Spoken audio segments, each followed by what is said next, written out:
Really quick, guys, just want to talk about this Roku remote I got today. It's sort of rare. It came with like a speaker add-on kit. It's called the Touch Remote. I think it's RC-RR is the model number. It's just a small, you can see, it basically just has media controls only, like your rewind, fast forward, play, and then volume. And then you got your 1 and 2 shortcuts there. And it's pretty small.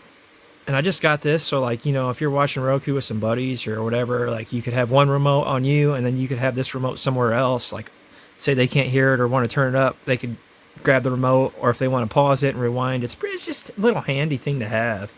But like the only way you could get it is if you bought that speaker kit, like, and it's already way past when this came out, so it's discontinued, and just something to tink with. We'll show you a demo here real quick. We'll jump to it.